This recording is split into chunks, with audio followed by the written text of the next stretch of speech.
जीवन वही अच्छा है जो सत्य को समझ जाए। जीवन वही अच्छा है जो धर्म को समझ जाए कि सत्य क्या है और धर्म क्या है। अब आपसे पूछेंगे कि सत्य क्या है, बताइए सत्य क्या है।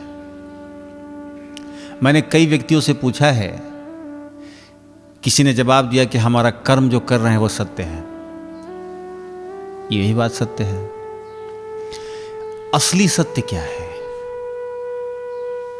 जो जिसे परम सत्य कहते हैं, वो क्या है? तो राम का नाम ही सत्य है। किसी की अर्थी उठती है तो क्या कहते हैं?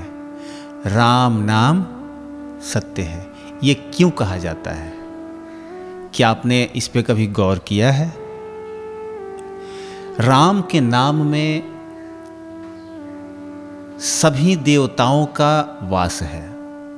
तो श्री हरि को भजने के लिए, सत्य को जानने के लिए आपको सिर्फ एक ही नाम का इस कलयुग में काम है, वो है राम। कहते हैं ना कि कलयुग जो हम लोगों को मिला है, ये कलयुग अच्छा है। अगर आप सतयुग में होते तो भगवान को पाने के लिए हजारों वर्ष तपस्या करनी पड़ती, तब जाकर के भगवान प्रसन्न होते थे और आते थे। खुद भगवान शिव को पाने के लिए माता पार्वती ने किया था, 107 जन्मों तक इंतजार किया था एक शिव को पाने के लिए। तो उससे थोड़ा सा कंफर्टेबल बनाया गया त्रेता को। त्रेता में अगर आप यज्ञ करते हैं तो यज्ञ के माध्यम से भगवान को पा सकते थे। द्वापर में उसको थोड़ा और कंफर्ट किया गया। द्वापर में था कि पूजा पाठ करें, विधिवत भगवान का अध्ययन करें, थोड़ी ही देर में भगवान आपको मिल जाते थे। अब जो ये कलयुग आया है, तो कलयुग क्या है? इसमें आपको कोई भगवान के दर्शन नहीं होंगे। इसमें सिर्फ भगवान का नाम ही आपका काम आने वाला है। लिखा है गोस्वामी जी ने कि कलयुग केवल नाम आधारा, सुमेरी सुमेरी नर उतरहु पारा। कलयुग में केवल नाम ही आधार होगा और नाम से ही आप ब्रह्म को पा सकते हैं। कोई भी काम करते रहिए, आप बस नाम जपते रहिए, आप भवसागर से पार हो जाएंगे। तो आज मैंने सत्य की बात की है, तो आज सत्य और धर्म की कथा हम आपको बताने जा रहे हैं। सत्य क्या है और धर्म क्या है, इसे जानना बहुत जरूरी है। सतयुग में एक राजा थे जिनका नाम था हरिश्चंद्र। इतने सत्यवादी थे, इतने दानवीर थे। उनके दरबार में कोई भी जाता था, वो खाली हाथ लौट के आ ही नहीं सकता, चाहे कुछ भी मांग दे, उसको मिलना निश्चित है। एक बार नारद जी का तो काम ही था भ्रमण करना। वो घूमते घूमते आए पृथ्वी लोक पर और देखा कि एक राजा हैं हरिश्चंद्र, जिनके दरबार में कोई कुछ भी मांग लेता है तो मिल जाता है। 99 यज्ञ कर चुके थे, 99। एक और यज्ञ करते तो इंद्रासन का हकदार हो जाते। देवताओं की सभा लगी थी, वहां नारद जी पहुंचे और कहे, एक ऐसा पृथ्वी पे राजा है जो इतना सत्यवादी है, उदार है, कि उसकी जितनी प्रशंसा करूं कम है। उसी सभा में विश्वामित्र जी बैठे हुए थे। विश्वामित्र जी ने कहा कि वशिष्ठ के शिष्य, ये तो वशिष्ठ के शिष्य हैं, और वशिष्ठ से उनकी पटती नहीं थी बढ़िया। क्योंकि गुरुओं की जो दो अच्छे गुरु हो जाते हैं ना, तो उनकी नहीं बनती। जैसे दैत्यों के गुरु शुक्राचार्य और देवताओं के गुरु बृहस्पति की नहीं बनती। दोनों में बहुत कांटों की टक्कर रहती है। दोनों को मना पाना बहुत मुश्किल है। अगर इनकी पूजा करेंगे तो वो रुष्ट हो जाएंगे, उनकी पूजा करेंगे तो ये रुष्ट हो जाएंगे। उसी प्रकार से विश्वामित्र जी ने सोचा कि वो तो वशिष्ठ का शिष्य है, इतना सत्यवादी है कि आज तक जीवन में कभी झूठ बोला ही नहीं है। अब परीक्षा लेने की लालसा हो गई। सभी देवता मिलकर सोचे कि इनका परीक्षा लेते हैं कि अपने परीक्षा में कितना खड़ा उतरते हैं। विश्वामित्र जी योजना बनाए और राजा जब सोए हुए थे तो रात्रि के अर्धरात्रि को उनको सपने में आए और सपने में आकर कहा कि हे राजा, मैंने सुना है तुम बहुत दानवीर हो, तो ऐसा करो कि अपना महल मुझे दान कर दो। वो तो दानी थे ही, सत्यवादी थे ही। उन्होंने कहा तथास्तु, ले लीजिए महाराज। उन्होंने कहा कि ये जितनी जमीनें हैं सब दे दो, ले लीजिए। जितना हाथीसार घोड़सार जितने हैं सब दे दो, सब दे दिया। जितने सोने के हीरे के खजाने हैं वो सब दे दो, सब दे दिया। कहाँ? सपने में। अब बताइए कि सपना सत्य होता है कि नहीं? सपना सत्य होता है कि नहीं? लेकिन सपना सत्य उसके लिए हो जाता है जो सत्यवादी है। सीता जी ने सपना देखा था कि भरत जी सेना लेकर आ रहे हैं अयोध्या से हमसे मिलने के लिए। अगले दिन सत्य हो गई। त्रिजटा जो लंका में सीता जी की संरक्षक थी, जो उनको केयर टेकर में रखा गया था, सीता जी को त्रिजटा थी, उसने सपना देखा कि एक बंदर लंका में आया है और पूरे लंका को जला दिया है। अगले दिन यह घटना सत्य हो गई। राजा भी जो सपना देखे थे, विश्वामित्र को जो सब कुछ दान में दे दिया था, कल सुबह के विश्वामित्र जी पहुंच गए राजा के दरबार में।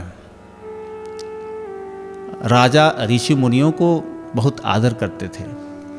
आदर पूर्वक उनका दंडवत प्रणाम किया, उन्हें भोजन वोजन कराए। तो विश्वामित्र जी ने कहा कि भोजन तो हमने कर लिया, अब हमको दक्षिणा दे दीजिए। तो ठीक है, आपको जो बोलिए दक्षिणा देता हूं। उन्होंने बोले कि हमें 500 स्वर्ण मुद्राएं दे दीजिए। 500 स्वर्ण मुद्रा। राजा ने आदेश दिया अपने मंत्री को कि जाओ खजाने से 500 स्वर्ण मुद्रा लाकर गुरु जी के चरणों में समर्पित कर दो। विश्वामित्र जी ने कहा कि ठहरो,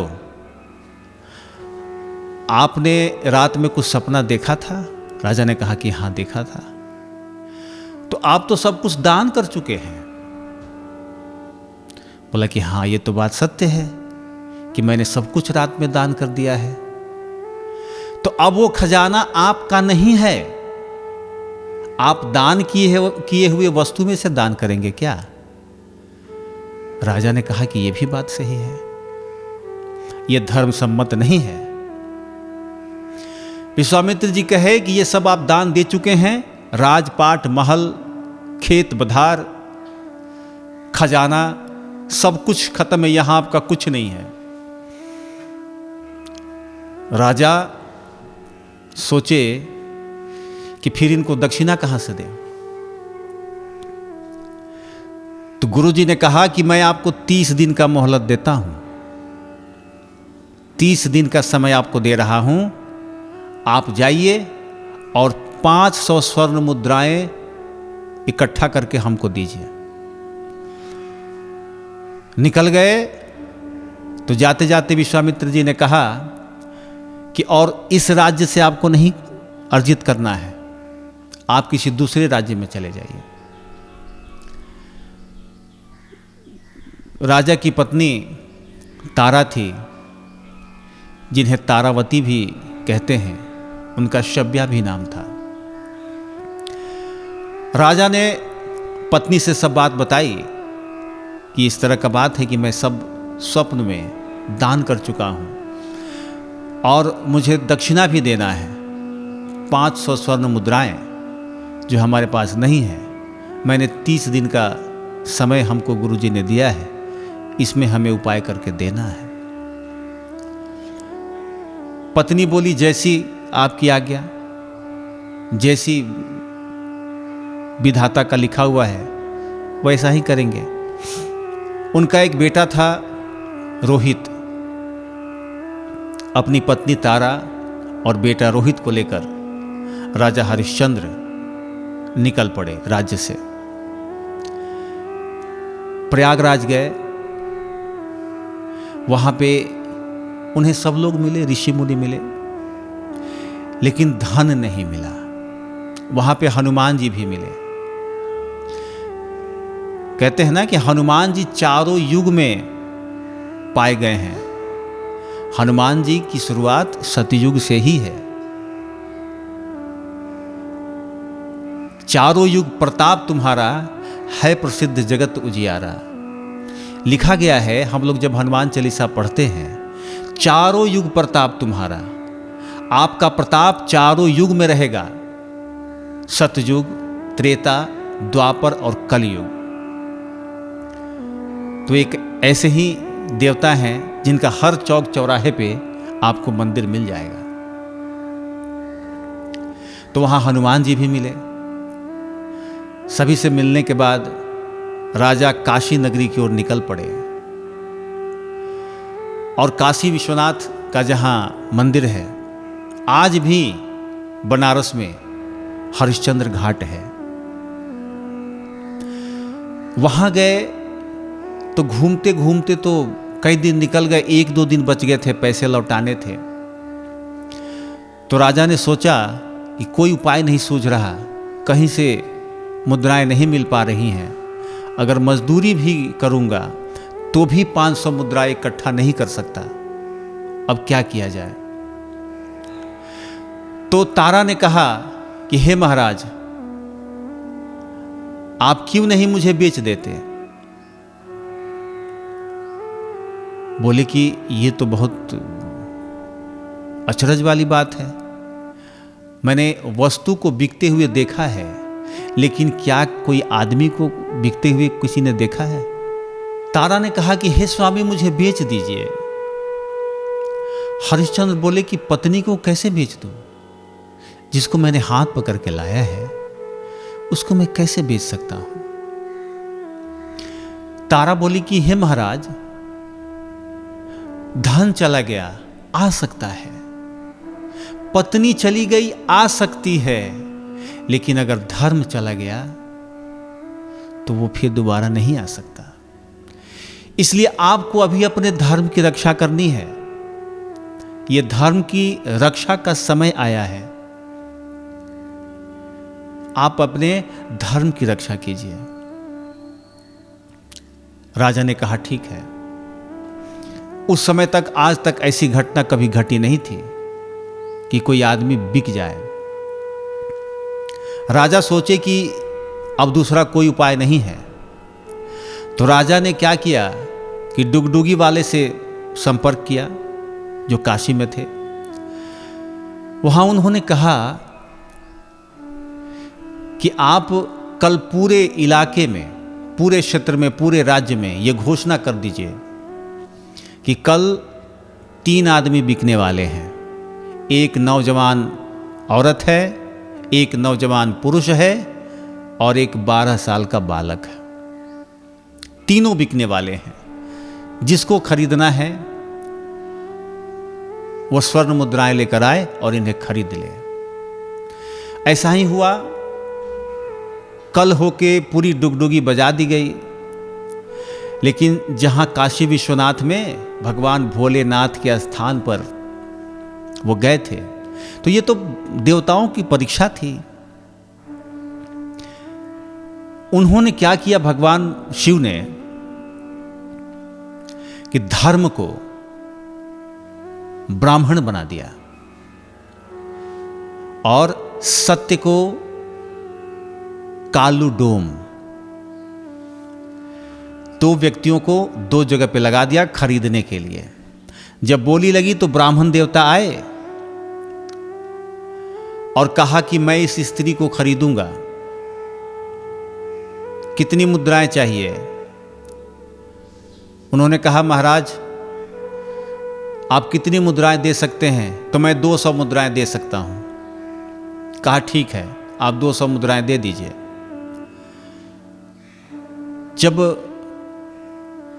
ब्राह्मण देव ने खरीद लिया तो तारा बोली कि महाराज आप पूछिए ब्राह्मण देव से कि वो मेरा किस प्रकार इस्तेमाल करेंगे, क्या वो हमसे काम करवाएंगे या हमें अर्धांगिनी बनाकर रखेंगे।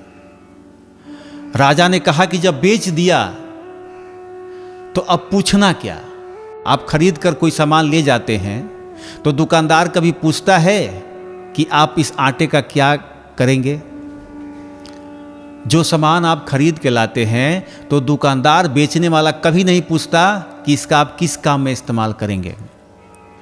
राजा ने कहा कि मैं ब्राह्मण देवता से नहीं पूछ सकता कि आप इन्हें किस काम में लगाएंगे, क्या आप अर्धांगिनी बनाएंगे कि घर के काम करवाएंगे। खैर वो संग में लेकर चल दिए ब्राह्मण देवता तारा को। तो तारा कुछ दूर गई और बेटे की ओर देखी पीछे घूम के।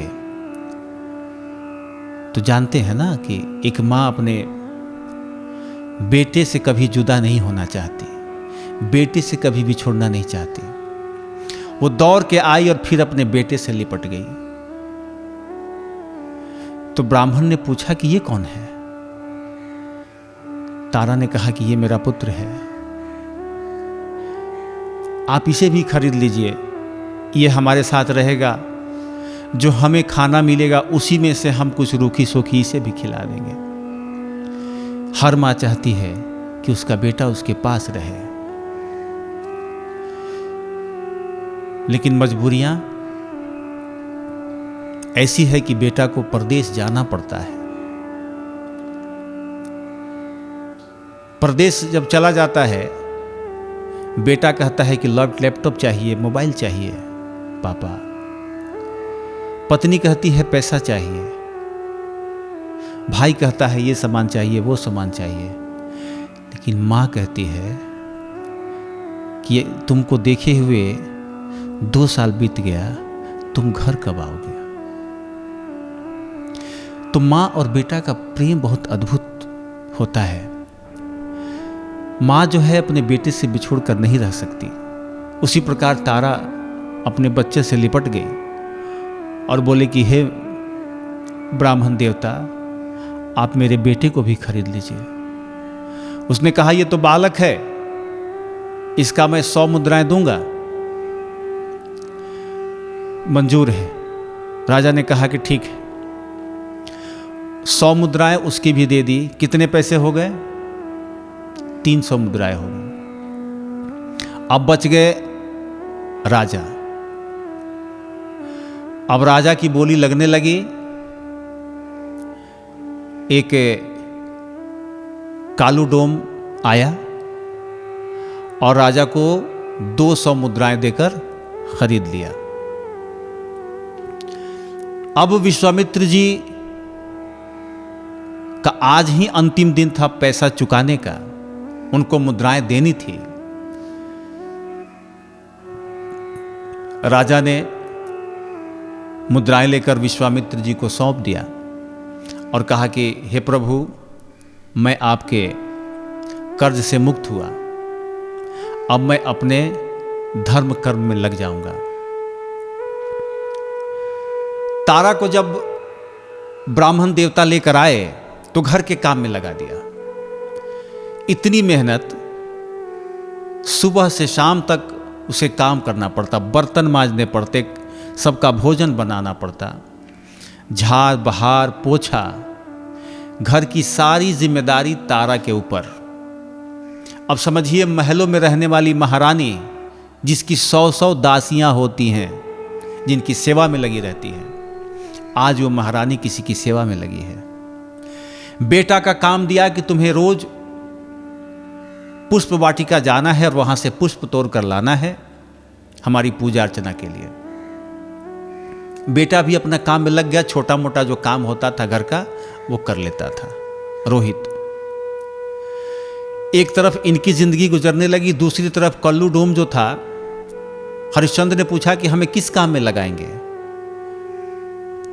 तो डोम ने कहा कि मैं आपको कहीं भोजन करने श्राद्ध का नहीं भेजूंगा, मैं आपको किसी अनैतिक कार्य में नहीं लगाऊंगा। आपकी ड्यूटी रहेगी घाट पर। जितने लोग लाश जलाने आएंगे उनसे टैक्स वसूलना आपका काम रहेगा। कहा मंजूर है, आप जब खरीद लिए हैं तो मुझे जहां लगाएं मैं तैयार हूं। अब जब कलुआ डोम ने उनको लगा दिया घाट पे, तो उनका काम होता था कि जो भी मुर्दा आता था लाश, उसको जलाने से पहले उसका टैक्स लेना घाट पे उनका काम था। समय बीतता गया, एक दिन का समय आया, तारा का छोटा बच्चा जब बगीचे में फूल तोड़ने गया तो एक विषधर नाग ने उसे डस लिया। जब नाग ने डस लिया तो अक्सर जहां बच्चा होता है उसके 4-5 दोस्त तो मिल ही जाते हैं खेलने के लिए। तो जो अन्य बच्चे थे उसके साथ, वो दौड़ के पहुंचे, तारा तारा आवाज लगाते हुए। वो गए उसी ब्राह्मण के घर पे जहां पे वो काम काज करती थी कि आपके बेटे रोहित को सांप ने डस लिया है, आप जल्दी जाइए, अन्यथा कुछ अनहोनी हो सकता है। वो उस समय बर्तन मांज रही थी, हाथ धो के निकलना चाहा ही तब तक घर की मालकिन रोक लेती है। कहां जा रही हो? घर के काम पड़े हैं, हमने तुमको मुद्राएं देकर खरीदी है, फोकट में नहीं लाया। पहले घर के काम पूरे करो, तब तुम्हें कहीं जाना है। आंखें दिखा दिखा कर बोलने लगी। वो बोली कि अरे मेरे बेटे को सांप ने काट लिया है, अगर समय से उपचार नहीं कराया तो उसकी मृत्यु हो सकती है, मुझे अपने बेटे के पास जाने दीजिए। तो ब्राह्मण ने कहा कि ज्यादा नहीं बोलो, खरीद कर आई हुई वस्तु मैं जो चाहूंगा वही करना है। अभी तुमको खाना बनाना है, सबका भोजन करा करके, कपड़े उपड़े सफाई करके, घर की पोछा लगा कर देने के बाद ही कहीं जाना है। क्या करती? उनके वश में थी, बर्तन मांज कर सबके लिए भोजन बनाई, सब कपड़े उपड़े साफ करके, घर में पोछा लगाकर खुद भोजन नहीं की और दौड़ते हुए बच्चे के पास पहुंची।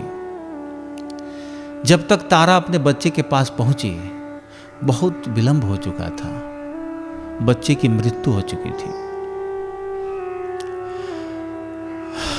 बच्चे को गोद में उठाकर तारा विलाप करने लगी कि हे विधाता, एक तो पति से अलग कर दिया, अब एक जीने का सहारा था बेटा जिसको मैं देखकर जी रही थी, आज उसके भी प्राण हर लिए। अब मैं जी कर क्या करूंगी? मैं जीऊंगी तो किसके लिए जीऊंगी? कुछ तो बचा नहीं हमारे पास। संध्या हो चुका था। अपने पुत्र को उठाते हुए, विलाप करते हुए उस घाट पे पहुंच जाती है जहां पे मुर्दों को जलाया जाता है। और जैसे ही घाट पर ले जाकर अपने बच्चे को रखती है, एक आवाज आती है कि ठहर जाओ। जब ये घूम कर देखती है कि कौन है, किसकी आवाज है, लगता है जाना पहचाना आवाज लग रहा है। जब घूम कर देखती है कि ये तो हमारे पति स्वामी हैं, वो भी पहचान गए कि ये हमारी पत्नी तारा है। बोली कि महाराज, आपने क्या हाल बना रखा है। उनकी बड़ी बड़ी दाढ़ियां हो गई थी, वेशभूषा चंडाल की तरह, जैसे घाट पे अक्सर देखने में पाए जाते हैं लोग। कहा कि आपने कैसा वेशभूषा बना रखा है। महलों का राजा, 100 नौकर चाकर वाले राजा का ये हस्र। और देखिए आपका पुत्र रोहित जो यहां लेटा हुआ है वो मर गया है। राजा ने कहा कि जो विधि का विधान है वो होकर रहेगा, इसमें न हमारा वश है न तुम्हारा वश है। तो राजा ने कहा कि इसे अग्नि तो दे दीजिए। बोले हरिश्चंद्र कि मैं वचनबद्ध हूं, मैं अपने मालिक का नौकर हूं, और यहां बच्चे को जलाने के लिए, बच्चे का दाह संस्कार करने के लिए हमें यहां का टैक्स तुमको देना पड़ेगा। बोली टैक्स मैं कहां से लाऊंगी, मेरे पास कर देने के लिए कुछ भी नहीं है। बोले कि मैं नहीं जानता, मैं बस अपने मालिक का नौकर हूं, और यहां अगर जलाना है तो देना ही पड़ेगा। कर कफन, कर और कफन, कर मतलब टैक्स और कफन दोनों। तो तारा बोली कि हे स्वामी हमारे पास तो कुछ भी नहीं है, ये हमारे पास सिर्फ साड़ी है जिसे मैंने तन पे रखा है, आप इसमें से आधा फाड़ दीजिए और मेरे बच्चे को कफन दे दीजिए, दूसरा हमारे पास कुछ भी नहीं है। राजा सोचे कि चलो यही काम कर लेते हैं, इसके साड़ी को फाड़ लेते हैं, बच्चे को कफन दे देते हैं। राजा बढ़े, जैसे ही साड़ी के पल्लू को फाड़ने के लिए, तब तक एक आवाज आई कि ठहरो, क्या कर रहे हो राजा। राजा ने कहा कि मैं अपना धर्म सम्मत काम कर रहा हूं। बोले कि आप तो राजा रहे हैं, आप तो हमेशा न्याय करते आए हैं, आप स्त्रियों का तन ढकते आए हैं, आज आप क्या कर रहे हैं। राजा ने कहा दूसरा कोई विकल्प नहीं था। और उसी घाट पर स्वयं भगवान विष्णु, भगवान शंकर और ब्रह्मदेव तीनों उपस्थित हो गए और कहे कि अब इससे आगे देखा नहीं जाता, आप धर्म की हर परीक्षा में पास हो चुके हैं, आप सत्य की हर परीक्षा में पास हो चुके हैं। हे राजा, हम सभी देवता मिलकर आपकी परीक्षा ले रहे थे। विश्वामित्र जी का गरुड़ टूटा है यहां पे। उन्होंने कहा कि ऐसा कोई हो ही नहीं सकता इस पृथ्वी पर, और हरिश्चंद्र ने वो करके दिखा दिया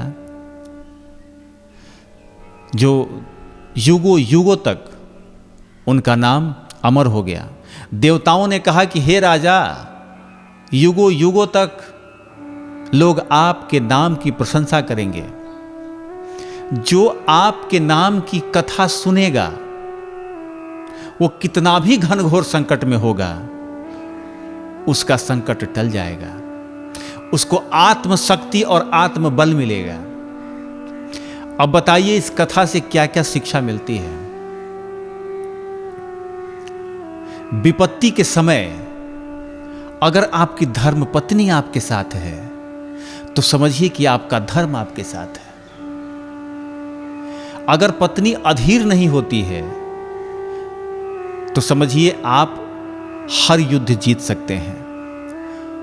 आपका बेटा अगर आपके साथ है तो आप हर सत्य का और धर्म का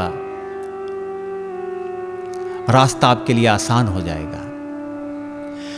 यहां राजा हरिश्चंद्र के साथ उनकी पत्नी और उनका बेटा दोनों ने साथ दिया।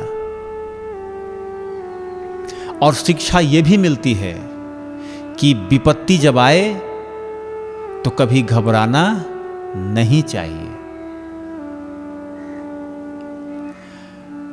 क्योंकि राजा सत्यवादी थे और इनकी सत्य की परीक्षा हो चुकी थी। इसीलिए हमने आज आपको ये कथा सुनाया कि कभी कितना भी परिस्थिति क्यों ना आ जाए, अधीर नहीं होनी चाहिए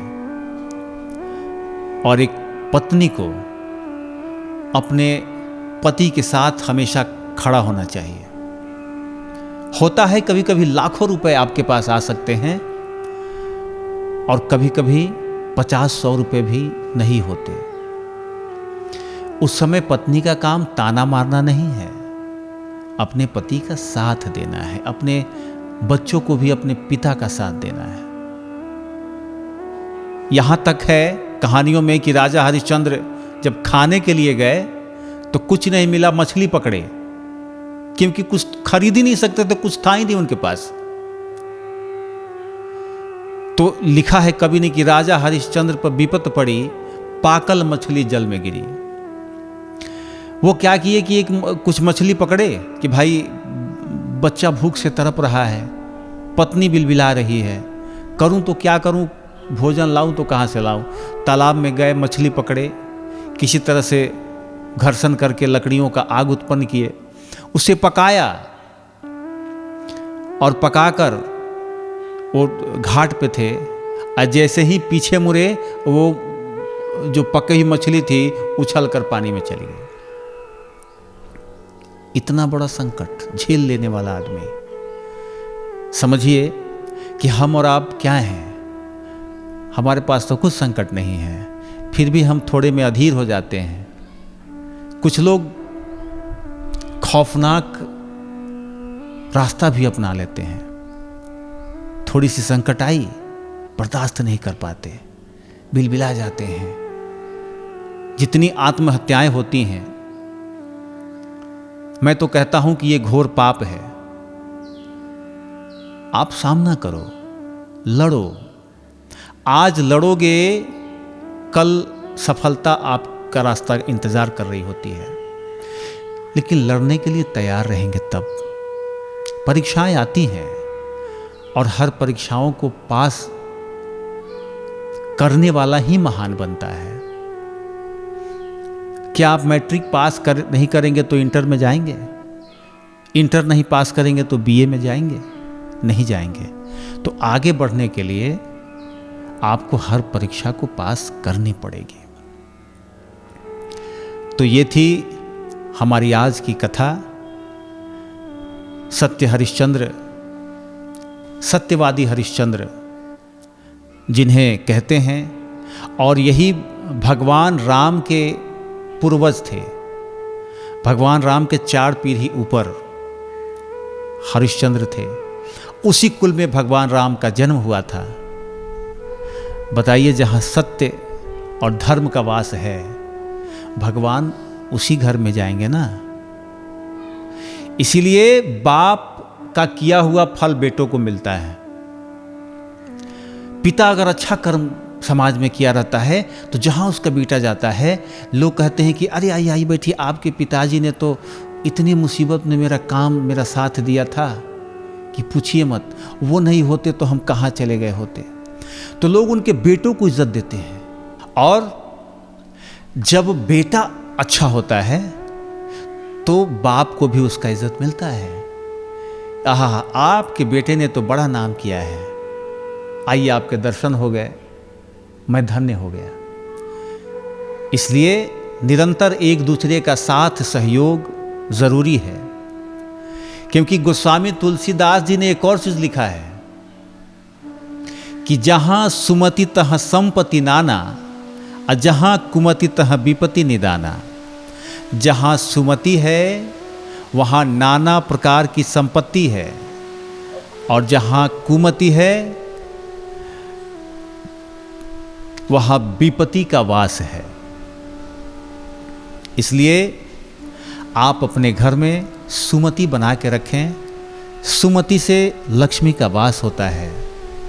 और इस प्रकार राजा की परीक्षा के बाद राजा को वो खोया हुआ सब राजपाट वापस मिला और खुशी खुशी फिर से लौटे और अपने जनता के लिए फिर से खजानों का दरवाज़ा खोल दिया, क्योंकि उनके राज्य में रहने वाला हर प्रजा काफ़ी आनंदित और सुखी रहता था।